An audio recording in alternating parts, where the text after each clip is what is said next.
Hi, I'm Susie and welcome to my book nook. Here in my book nook, I want to introduce you to some of my favorite stories that are great for kids, teens, and parents too. And they're all going to be on two issues that I'm very passionate about: caring for creation, our Earth's home, and social justice issues that are facing us today. I'm a member of the Episcopal Church in Almaden, and they've made it a priority that we reach out to our neighboring community and the community beyond, where we can offer information, support, and education and resources for you. I'm privileged to be on their YouTube channel with my book nook. I hope you'll like it and follow us. So let's see, what do I have for you today?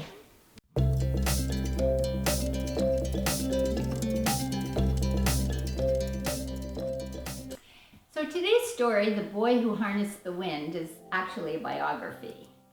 Oops, actually it's an autobiography about William Kamkwamba, because he actually wrote this story with collaborating with a journalist that became very important in his later life. The interesting here to me is that there are actually two versions. The first version was the only one I knew about, which is a picture book for 6 to 9-year-olds. The illustrations are vibrant and exciting, and the story is simple and but informative about his life. And I really liked that book and was kind of expecting that when I went to the library. And what do you know? There's another one, a little bit different, called a chapter book, we often say. And it's probably for older elementary, junior high, or adults. I loved it. It was a great story about his entire life. But let's think about when he was first, probably early elementary age, and he was going to school. And he was a very inquisitive young man and really interested in how did things work, which prompted him to think about what they had or didn't have in his life. His family were farmers, and they grew maize, which sustained them for their food, or major part of their diet, and a little bit of tobacco that they were able to sell, and that's how they supplied their other necessities for life. But this farm, no electricity and no running water. And our friend William here, he was kind of intrigued about how he could get electricity into his house. You know, it'd be nice to have a little bit of light so you didn't have to go to bed at the exact time the sun went down, for heaven's sakes. Well, he was happy going to school and learning all kinds of things, and one of his favorite places was a junkyard. Man, you can find a lot of things that are fun for kids in a junkyard. About the time he's 13 or 14 years old, about getting ready for high school, his country, Malawi in Africa, had an extreme drought for several years. And you can imagine that that's very, very difficult, maybe even more difficult than the droughts we've experienced here in California. Well, during this time, he couldn't go to school, so he thought, well, what will I do? I'll go to the library. And there was a great library right next door, or near the school where I used to go, which was supplied by the Americans, actually. But he doesn't read English.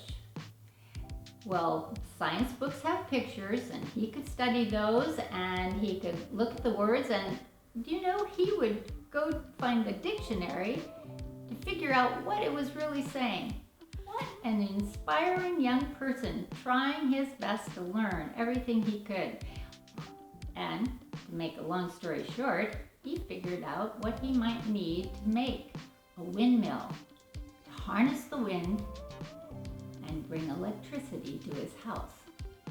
Well, you can imagine, most people were saying, what's he thinking he can do that? But he set his mind to try, and he found all kinds of parts in that junkyard. In fact, you'll be surprised at what kinds of things he puts up there to make this windmill to generate electricity for his house.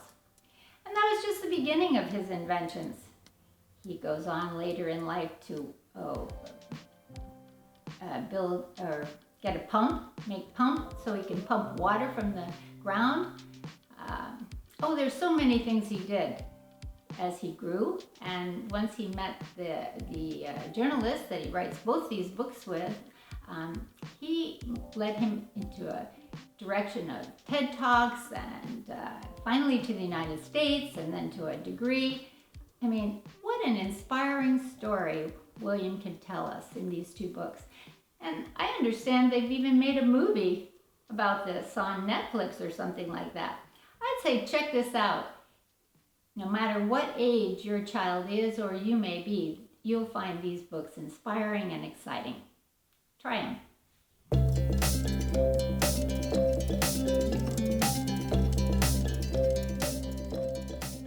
Thank you so much for visiting with us today. I hope you've enjoyed the book that we selected. If you would like to hear more about that particular book and other books, because we do post one new every month on Susie's Book Nook blog, you just need to go to the Episcopal Church in Almaden's website. And my cameraman will be sure that that is on the end of this presentation. The Episcopal Church in Almaden is a nonprofit organization, and we do rely on our members and our community friends to help support the ministries that we do here, like this Book Nook. So if you would like to participate in helping us to continue to reach out to our neighbors and help them, please feel free to give us any size donation is welcome. And that button is on our website also. And did I tell you to follow me on our blog? On our YouTube channel that this is happening on? If not, please do.